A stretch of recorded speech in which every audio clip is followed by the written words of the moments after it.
Hola, buenas tardes para todos. Vamos a continuar entonces con el seminario 4, homeostasis renal y sistémica del sodio, la segunda parte, que es manejo tubular renal del sodio, mecanismos y transportadores.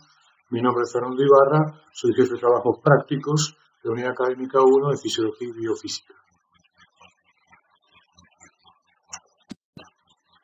Hoy quedamos así, segunda parte, manejo tubular renal del sodio, mecanismos y transportadores.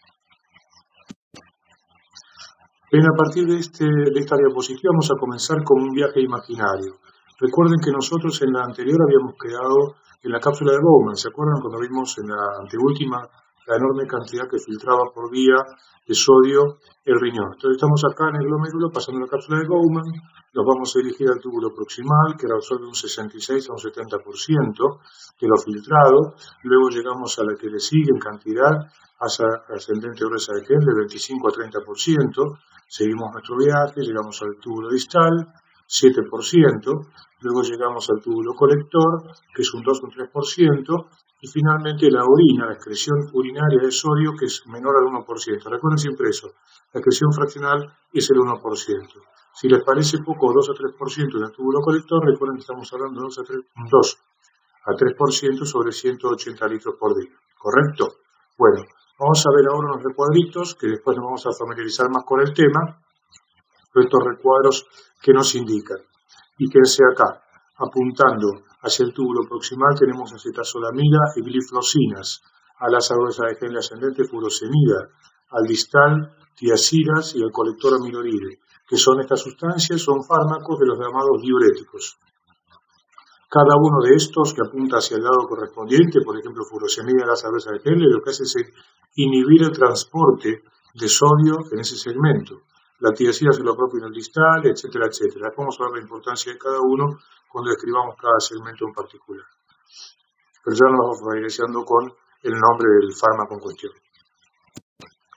Vamos a comenzar ahora la descripción general, tanto del túbulo que vemos acá a la izquierda, que es el túbulo contorneado proximal, bien contorneado como ven, como el asa ascendente gruesa de Henle, que es recta y plateada prácticamente a la luz del microscopio, y que, el túbulo contorneado es bien contorneado, ¿no? Y el asa de Henle es más cortita y recta. Estos son segmentos renales microdisecados, así como se ve un segmento renal real para muchos preparados que se trabajan en investigación. Bien, vamos a ver cómo es la conformación en general del epitelio primero y después hablamos de las especificidades. La conformación del epitelio. El epitelio, lo que tenemos que acordarnos es que la célula tubular renal es una célula polarizada, ¿cierto? Perfecto, deriva del mesodermo y es polarizada. ¿Qué significa que es polarizada? Que yo tengo un dominio apical que es diferente del dominio vasolateral. El dominio apical tiene microvellosidades, da a la luz del túbulo. Cerca del dominio apical están las uniones intercelulares y sus transportadores son diferentes, como decíamos, de la vasolateral. La vasolateral, su cara da hacia el líquido intersticial y luego hacia el capilar peritubular, y fundamentalmente el riñón, en este tipo de epitelios, vamos a ver por qué, porque se denominan de la manera que se denominan, tienen ubicada la sodio-potasio tepeasa vasolateral. Siempre está acá la sodio-potasio tepeasa, es vasolateral. ¿Qué otra característica podemos tener? Bueno, en base a esto podemos decir que debido a cómo están ubicadas, si medimos acá en la membrana vasolateral, tiene un voltaje determinado que suele ser diferente al voltaje de la membrana apical. Por lo tanto, si uno determinara con electrodos lo que existe entre la membrana vasolateral y la luz apical, veríamos lo que se denomina un gradiente transepitelial, que suelen ser diferentes en cada segmento del nefrón, como vamos a ir viendo. ¿Correcto? Lo que establece también esta posibilidad del arreglo funcional de los diferentes transportadores es que este epitelio transporta en un sentido predominantemente. Al ser polarizado tiene una proyección, como vemos, hacemos acá, el puntero, un movimiento que va siempre hacia lo reabsortivo. Es un epitelio típicamente reabsortivo. Las flechas celestes permiten determinar que el movimiento es hacia la reabsorción, es decir, de la luz tubular o apical hacia la vasolateral. Lo pueden detener la imagen y mirarlo con tranquilidad para después analizar. Las dos vías fundamentales de transporte son la transcelular y la vía paracelular. Y en general los transportadores son o contratransportadores o cotransportadores. ¿Correcto? Pueden ser eléctricamente neutros, pueden ser electrogénicos si las caras que son diferentes entre sí. Bien, pero fundamentalmente recuerden que es de reabsorción. Seguimos entonces, este es el epitelio en general. Cuando pasamos al túbulo proximal nos encontramos con un epitelio que tiene las mismas características que acabamos de describir, así que en eso no nos vamos a detener mucho, pero que tiene ya la membrana apical y transportadores distintos, como dijimos, a la vasolateral. Vasolateral, sodio, potasio, TPasa, que es la que realmente hidroliza el ATP y gasta energía, es la única que gasta energía. Los demás son transportadores activos secundarios a la energía que consume la sodio, potasio, TPasa cuando intercambia el sodio por potasio. Recuerden que tiene la particularidad que saca del intracelular 3 sodios y coloca 2 potasios, o sea que eléctricamente es electrogénica, ¿cierto? Por eso el interior celular es más negativo, ¿correcto? Ven que es menos 70, eso tiene un conveniente arreglo porque supónganse que para la entrada del sodio el fluido tubular tiene cuando llega al asa de la cápsula de Bowman 140 milimoles de sodio, que es un catión, se encuentra con un interior celular negativo y que además tiene adentro de la célula 15 milimoles de sodio. Este tiene un gradiente electroquímico que lo favorece completamente para que el sodio entre, como hace en el túbulo proximal, en forma masiva. ¿Qué transportadores usa? Para fines didácticos vamos a ver las células de arriba hacia las de abajo. El primero y más importante es el intercambiador o contratransportador sodio-protón. Ingresa un sodio y sale un protón. Es decir, intercambia una carga positiva por otra positiva, eléctricamente es neutro. ¿Correcto? Bien. Luego, cuando vamos, podemos seguir la misma membrana, es lo mismo, pero para abajo también, vamos a tener el cotransporte sodio-glucosa. ¿Cómo es eléctricamente? Es electrogénico, porque transporta una carga positiva como el sodio y una carga neutra como es la glucosa. Acá están los que tenemos SGLT2 y la isoforma 1, isoforma 2 y 1. La isoforma 2 es la que es inhibida por la glifosina que comentábamos antes. La isoforma 2 transporta aproximadamente el 93% del sodio-glucosa y la isoforma 1 solamente el 7%. Esto es muy importante por el desarrollo farmacológico de la actualidad de la glifosina. Luego también vamos a tener el cotransporte sodio-aminoácido, que en general va a ser electrogénico o neutro, dependiendo si el aminoácido es básico o es catiónico, ¿cierto? Entonces va a depender de eso si es o no. Son una gran cantidad de isoformas las de aminoácidos. Y al final también tenemos en la apical algún intercambiador anión-anión. En la vasolateral, aparte de la sodio, potasio, TPasa, vamos a tener un cotransporte de bicarbonato sodio y con ciertas características vamos a ver el ácido base y otro cotransporte, el cloruro, que es eléctricamente neutro, el cloruro potasio.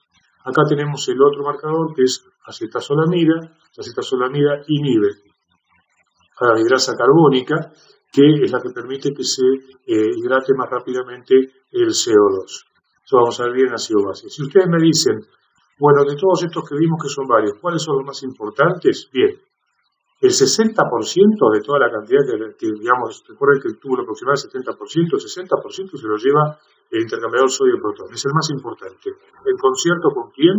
En serie con la sodio-potasio TPasa vasolateral. Son los que más transportan, ¿correcto? Los demás le siguen, pero lejos. Así que este es el que más tiene.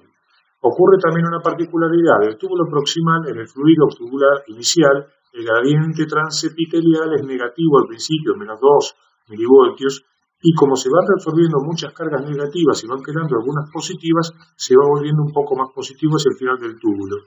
Esto, junto con una particularidad de la unión intercelular, permite que hacia el final del túbulo proximal, en el segmento S3 del túbulo proximal, puedan pasar también en la unión intercelular los cationes. En este caso, sodio y potasio, como marcamos acá. Otra característica es un epitelio sumamente abierto el túbulo proximal. Las uniones intercelulares no establecen una barrera muy eficaz entre el vasolateral y el apical, de tal manera que lo que yo reabsorbo del apical, 1/3 de la luz tubular puede volver de la vasolateral al fluido tubular nuevamente, y es otra vez reabsorbido por segmentos que están más abajo en el propio túbulo proximal como por otros segmentos, ¿correcto? Es un epitelio abierto. Baja resistencia eléctrica. Bien, el 80% de la reabsorción es transcelular, por la gran cantidad de transportadores que tiene, y el 20% es paracelular. Seguimos entonces. Acá vemos el trabajo, de todo ese trabajo que nos quedó en el túbulo proximal, ¿qué nos va quedando a lo largo del túbulo? La luz tubular, lo estamos viendo desde la luz tubular. Lo estamos viendo a través de una fisonomía que se denomina un cociente fluido tubular plasma, concentración en cada uno de estos. ¿Ven? Acá estamos donde dice 1, es la cápsula de Bowman o el inicio del túbulo proximal. Miren ustedes cómo se comporta cada cosa. Primero vamos a ver cómo se hace este tipo de gráficos, cómo se elabora, un toque nada más de algo experimental, y luego continuamos con el gráfico otra vez, ¿correcto? Se elabora de la siguiente manera. Esto es extraído del libro de Borges Gulpay. Se le colocan, por ejemplo, al túbulo proximal micropipetas para medir variables en cada nefrón por separado, su mismo nefrón. Pero en este caso coloco 3 pipetas, micropipetas, que toman muestras a lo largo del túbulo proximal, le mido el sodio en cada punto. Y luego también hay glucosa u otra cosa, ¿no? Se toma una muestra con la micropipeta y se la divide por lotería en sangre venosa, y entonces hago el cociente fluido tubular plasma, ¿correcto? Bien, sacamos ahora, volvemos a nuestro gráfico y tenemos, supónganse que nosotros tenemos acá en el inicio una micropipeta, acá en el iniciado otra micropipeta y al final otra. Fíjense que cada una va a haber cosas diferentes y el fluido, el cociente va a ser distinto también. Por ejemplo, glucosa desaparece prácticamente en el túbulo proximal. Bicarbonato, por lo tanto, inclusive acá queda un poco más de lo que habitualmente suele quedar. Pero el sodio y los molaridades se mantienen más o menos constantes, lo mismo que el cloruro, y la creatinina crece. Entonces, acá voy a las 2 primeras preguntas que les hago para que las vayan pensando a medida que vamos desarrollando el tema. Mi pregunta es, si yo tengo unos sodio y unas molaridades que se mantienen constantes, el sodio que reabsorbo a nivel del túbulo proximal, digamos, todo el fluido que reabsorbo, no solamente el sodio, ¿qué tipo de osmolarmente cómo será comparado con el plasma? ¿Qué tipo de osmolaridad tendrá comparado con el plasma? Es decir, todo ese fluido que reabsorbo, ¿correcto? La segunda pregunta inicial es, ¿por qué? Si los demás bajan, acá la creatinina aumenta. ¿Bien? Y acá les comento algo más de lo que teníamos prometido, que es en este gráfico abajo de todo, la inversión de la polaridad. En el inicio, menos 2 milivoltios, hacia el final, menos 3 milivoltios. Eso es lo que va logrando con tanta absorción de cargas negativas. Bien, falta para decirles algo más, que es que lo que también baja mucho, acuérdense que dijimos que resuelve el 70%, obviamente lo que baja rotundamente es el volumen. Miren la cantidad de agua que queda. Cada vez queda menos agua, queda menos cloruro porque lo va reabsorbiendo y queda menos bicarbonato. Es decir, me fui reabsorbiendo a lo largo del túbulo proximal, que es muy eficaz en su reabsorción. ¿Seguimos nuestro viaje entonces? Bien, pero antes de nuestro viaje hacemos una pequeña escala para recordar cómo hace todo esto, al menos el túbulo proximal, y el otro segmento también se ve. Fundamentalmente acá lo que hace es explotar de manera diferente y a la inversa los factores o fuerzas físicas o hemodinámicas que habíamos visto cuando vimos en el glomérulo.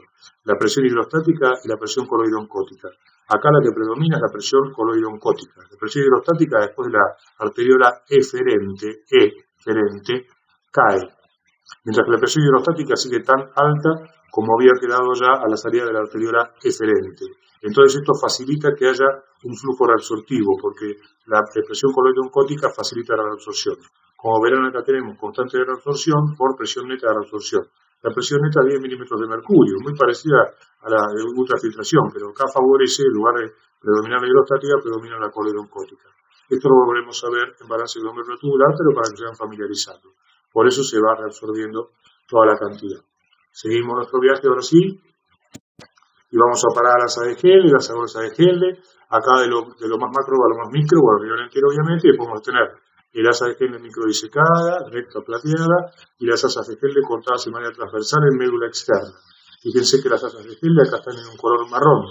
¿Qué es el color marrón? Esto es una inmunohistoquímica con tinción para sodio, potasio, TPasa.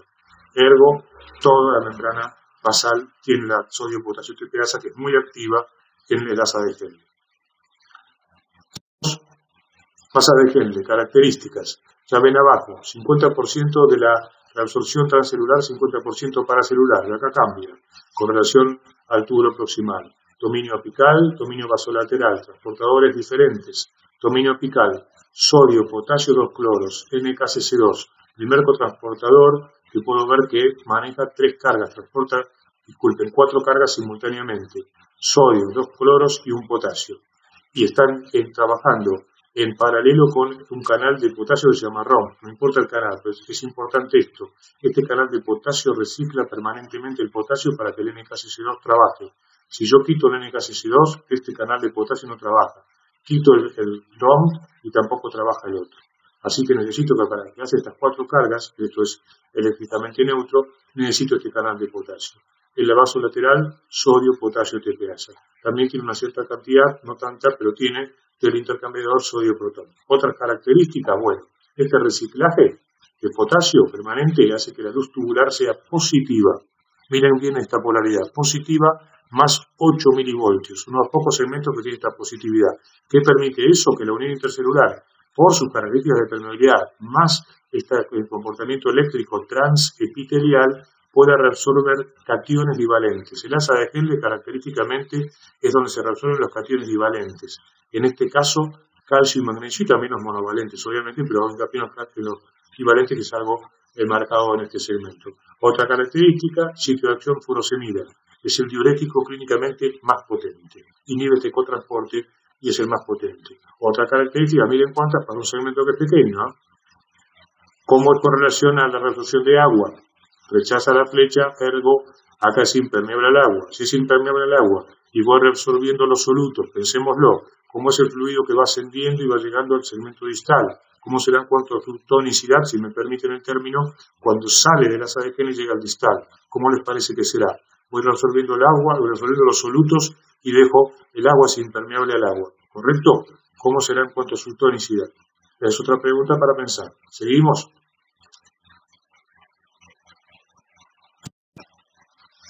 Ya llegamos al túbulo distal, 100% transcelular. Acá, muy marcado. Cotransporte, sodio-cloro, eléctricamente neutro, impermeable al agua, sigue siendo tan impermeable al agua como el anterior y sigo reabsorbiendo cargas. Son las tiazidas, los diuréticos más utilizados en el mundo, que permiten inhibir el sodio-cloro. En la vasolateral, sodio-potasio TPasa, como dije, 100% transcelular y sigue sin reabsorber el agua. A la vez, al llevarse las cargas de esta manera, sobre todo al sodio, el gradiente transepitelial es cada vez más negativo en la luz tubular. Acá yo puedo encontrar una negatividad de menos 5, menos 6 milivoltios. Y como es eso y la unión estrecha tan particular que es transcelular, ya puedo ir creando gradientes. Es decir, que voy a ir acumulando solutos en el intersticio medular, sodio, cloruro, urea, que no los voy a tener ya en la luz tubular. ¿Ven? Voy creando una médula que progresivamente va a ser cada vez más hiperosmótica cuando voy avanzando. Sigo avanzando, llegamos al túbulo colector. ¿Cómo reconozco que es un colector? Es el único túbulo ramificado y que tiene una población celular, fíjense que es heterogénea. Hay células de color violeta y otras células que son claritas. 80% de violetas, que son células principales, y las claritas son las células intercalares. ¿Sí? Vamos a ver ahora de qué se trata cada una. Túbulo colector. La mayor parte de células son las células principales, 80% como dijimos. En la membrana apical tenemos un canal. La primera vez que les muestro un canal como importante a la absorción de sodio. Este canal absorbe sodio directamente, obviamente es electrogénico, ¿no? Y esto es la sodio-potasio TPasa vasolateral. Tiene acá también algo para regular la secreción de potasio en la membrana apical de las células principales. 100% transcelular. El canal este es inhibible por amiloride, que es otro diurético, que tiene la propiedad de que cuando yo estudio la fisiología del túbulo colector, si inhibo una corriente de sodio, una corriente positiva, supónganse, inhibible por amiloride, digo que es un canal de sodio. Ese tipo de especificidad. Este canal también llamado ENAC en la jerga, ¿correcto? Lo que viene abajo son las intercalares alfa, son las intercalares beta, que ustedes ya las van a ver cuando estudiemos el equilibrio ácido-base. No se confundan acá la TPasa como si fuera TPasa en la membrana apical. Es una TPasa, pero es una protón potasio TPasa. No es la sodio-potasio TPasa que está acá siempre en la vasolateral. Es una protón-potasio que tiene que ver con reabsorción de potasio y secreción de protón, como vamos a ver, como dije, en ácido-base. Así que acá hemos llegado hasta el túbulo colector, que también permite extremadamente una creación de gradientes, y su permeabilidad al agua va a estar determinada por la presencia o ausencia de hormona antidiurética y el estado de hidratación de la persona, si tiene que eliminar agua o si la tiene que retener. Es decir, acá lo puedo regular hormonalmente.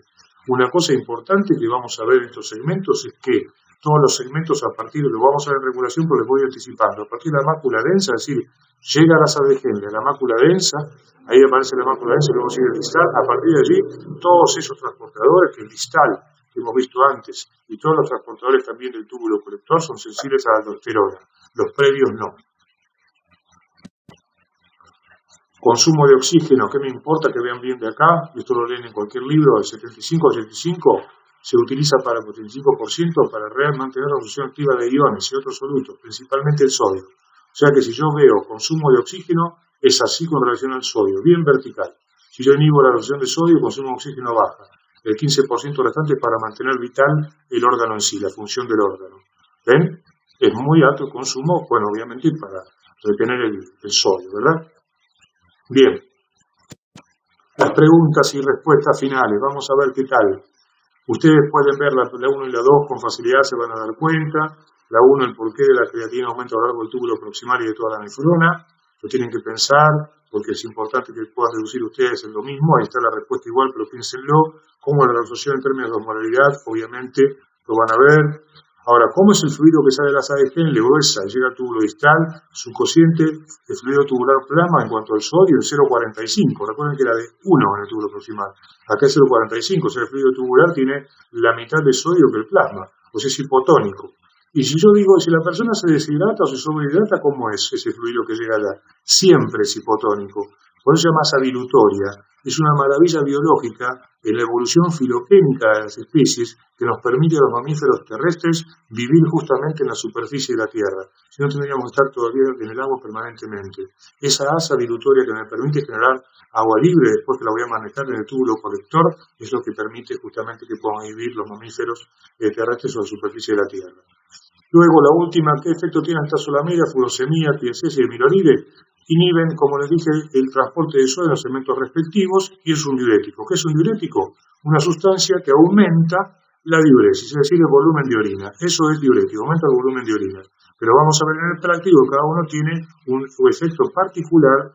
Cuanto más cercano al glomérulo o al túbulo proximal es diferente en la sala de Henle y en el colector en cuanto al manejo de sodio y potasio. ¿Correcto? Bueno, acá hemos terminado la segunda parte, así que luego vamos a comenzar con la tercera, que es la parte ya de regulación. Ya pasamos la primera de introducción, esta es la segunda del transporte tubular, vamos a ir a la regulación. Bueno, entonces será hasta la próxima.